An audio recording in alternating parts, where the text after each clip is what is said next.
Bienvenue à tous et à tous pour une nouvelle vidéo. Ah, vous avez vu, on est le 27. Enfin, la première vidéo de mon nouveau format. On va parler sur la BF. Alors justement, la petite BF qui est toute sympatoche. De la BF 125. Hein. Franchement, je suis hyper content d'avoir ces lampes-là. Ça, c'est une 125. Hein. Et donc, du coup, voilà. Donc, ce qui est fait, c'est qu'on va parler un petit peu sur cette lampe-là en question.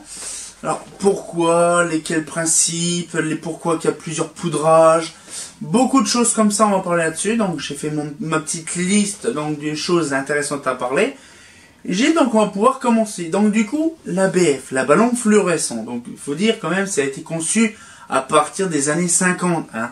Donc, ces deux procédés qui ont été dans les années 30 à peu près après la guerre.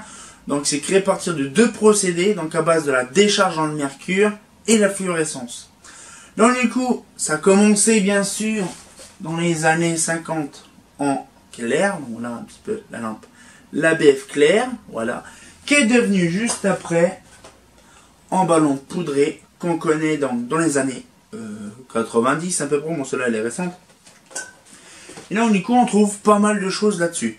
Donc première chose, donc là par exemple, les premières lampes étant translucides, donc et après-guerre en fluo, sauf la fameuse, donc les fameux pourquoi la fluorescence, ben, ça permet justement l'augmentation de la lumière. Donc les petits graphiques ici par rapport aux courbes de lumière, justement, et donc du coup on va pouvoir voir par exemple la conception. Donc là on peut le voir, le petit tube à décharge qui est affiché juste à côté, et donc voilà, donc on voit donc la lampe hein, déjà. Donc là par exemple nous allons voir donc une BF. Qu'est-ce qu'il y a dans la BF? Donc là, une BF c'est une ampoule en verte avec le poudrage fluorescent à l'intérieur et l'intérieur donc le tube à décharge qui est dans l'autre. Hein, donc je vous montre en même temps. Voilà, donc on voit le fameux tube à décharge avec tout le support qui va avec. Et donc le tube à décharge, donc là cette fois-ci elle est là, donc là on le voit très bien, le tube à décharge. Donc la fameuse tube à décharge, qu'est-ce qu'il y a? Donc il y a deux électrodes principales. Hein, une électrode auxiliaire donc du côté du culot, donc ça permet justement de faire l'allumage en question plus rapidement. Justement, il y a aussi donc de la vapeur de mercure dedans, donc en haute pression mélangée à des gaz d'emprisonnement à l'argon. Voilà, donc généralement c'est à l'intérieur. Voilà, donc là du coup on va passer, donc on a vu le tube à décharge, là on va passer à la poudre fluorescence. Là il y a plusieurs sortes de poudre fluorescence, ça dépend de l'année, ça dépend aussi beaucoup de choses.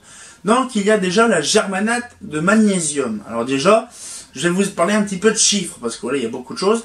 Donc c'est de 7 à 8,5% de rouge, et rendement lumineux de 45 à 53 lumens par watt. Voilà. Après on a le vanadate d'yttrium.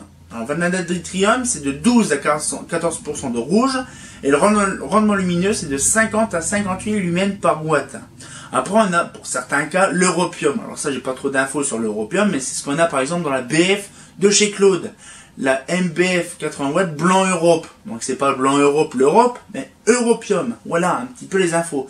Donc, du coup, on a justement, donc, les performances, hein, bien sûr, des lampes, ça dépend aussi tout ça. Le rendement lumineux environ à peu près 55 lumens par watt en 80, contre 40 lumens par watt en 50. Vous voyez, il y a eu quand même un rendement lumineux plus puissant à partir des années 80 à peu près, plus des années 50. L'indice de rendu des couleurs atteint ce jour 55% contre 40 dans les années 50. Durée de vie à peu près 120 000 heures. Alors du coup, maintenant, on va passer justement les puissances. Donc on a vu le poudrage, on a vu la conception, on a vu un peu ce que c'est. Et donc maintenant, les puissances. Les puissances, donc on la connaît. Hein, quand même, on a de la 50, 80, 125, 250, 400 watts, 700 watts, 1000 watts. Et pour les plus anciens qui connaissent, la 2000 watts, la 2 kg. Ça fait quand même pas mal. Donc du coup, j'ai une petite photo de la BF, 50 watts. T'es tout mimi, tout bignon, tout... Ouh là là. Et donc du coup, ça c'est une BF 50 watts. Donc du coup, la 150 watts, c'est 1800 lumens. Voilà, c'est tout midi, hein, c'est... Voilà. Après, nous avons la 80 watts, donc c'est à peu près 3700 lumens. Voilà. Après, nous avons la, j'arrange la lampe, la 125. Donc la 125, c'est ce qu'on a là. Elle fait 6300 lumens. Voilà. Donc c'est vraiment pas mal. Hein. Donc après, c'est pareil. Hein. Là, c'est vraiment, on va dire, un peu théorique. Hein. Après, nous avons donc la 250 en 13 000 lumens. La 400 watts en 22 000 lumens. la 700 watts 38 500 lumens, et donc là bien sûr la grosse ballon, la 1000 watts bien sûr, à 58 500 lumens. Alors c'est quand même un sacré bateau, hein, on peut le voir, hein, c'est magnifique, hein, c'est aussi gros que ma tête, on peut le voir. Donc vous voyez, hein, par rapport à la petite BF toute mimi, à la grosse BF 1000 watts, c'est quand même pas mal. Hein. Donc voilà, donc je vais pouvoir ranger même toute la lampe. Et donc du coup, il y a aussi la 2000 watts que je vous en ai parlé. C'est pareil, c'est une lampe qui a été pas trop connue. On va dire plus dans les années 60, il y avait une BF 2000 watts, sauf quand même qu'avec les points de vue énergétiques dans les années 80, 70, 80, déjà oui, on parlait déjà de l'époque énergétique déjà. Et bien la 2000 watts, elle a été sifflée, hein, parce que 2000 watts, il y a quand même pas mal de mercure quand même, il faut pas l'abuser. Et donc du coup, voilà, on a passé donc à la création, on a passé à la conception, au poudrage et performance, également les puissances. Donc cette fois-ci, on va passer au test.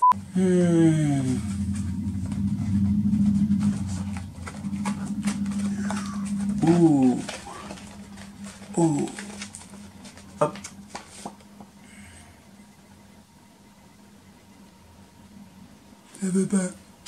HQLMBFE 125 watts. On va tester.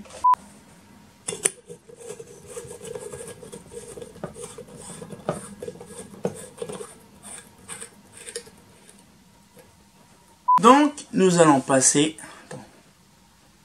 Donc, on va pouvoir l'allumer, la petite bouboule. La petite BF. Non, on met le branchement. Et parce que j'ai fait un branchement de qualité. Hop. Waouh. Regardez comment c'est beau. Là, comme je vous ai expliqué, donc la poudre fluorescence est violette. Là, on le voit un petit peu dans la vidéo. Elle est violette parce que justement, il n'y a que de l'ultraviolet qui passe actuellement. Puisque le mélange gazeux n'est pas terminé. Donc là, du coup, voilà. Là, vous voyez, alors par contre, dans la vidéo, vous voyez que ça commence à devenir verdâtre. Alors ça, justement, je sais pourquoi. Parce qu'en fait, si vous voulez, les optiques, actuellement, quand on est dans les BF, dans les appareils photo, dans les caméras, le filtre rose ou le filtre rouge est supprimé justement donc, de la caméra, justement pour avoir une lumière un peu spéciale, donc un peu verdâtre. Il faut penser quand même qu'une BF aussi d'origine est un bleu verdâtre. Voilà, donc on le voit là par exemple, donc là ça va s'allumer tout doucement. Voilà, donc là on voit très bien, donc là par contre vous allez dire c'est quoi justement les ondulations que vous avez dans la vidéo. Alors ça c'est tout à fait normal, c'est tout à fait normal. En fait si vous voulez c'est les ondes, donc les ondes donc les ondes électriques qui sinusent. Donc là vous voyez la BF elle commence à bien s'allumer, donc là elle n'est pas tout à fait encore à fond. Donc là donc c'est pareil, là vous voyez en fait les ondes électriques, donc c'est pour ça là je suis là. Et donc là donc ça va s'estomper arriver à un moment. Voilà, donc c'est vraiment une lampe de qualité. Alors pour expliquer quand même que la BF n'existe plus quasiment depuis 2015. Donc on va dire ces petites pièces rares, en plus la lampe est neuve donc ça fait plaisir de l'allumer. Donc retrouver les saveurs d'enfance. Voilà, on peut le voir. Hein. Donc voilà, donc on voit très bien les ondes. Là. Donc là normalement la BF elle va s'arrêter de clignoter normalement si tout se passe bien. Alors là elle est quasiment à fond.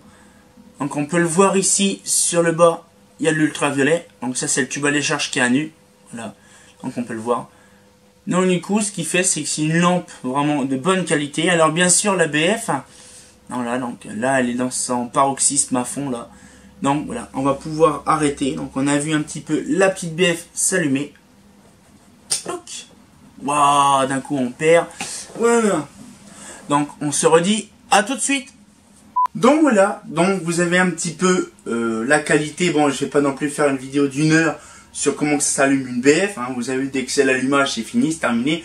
On a vu, donc je vous ai expliqué tout à l'heure dans la vidéo d'installation, donc de l'allumage, les ondes. Alors c'est pareil ça, pourquoi? Parce que comme il y a un ballast, oui, toute lampe à décharge a son ballast.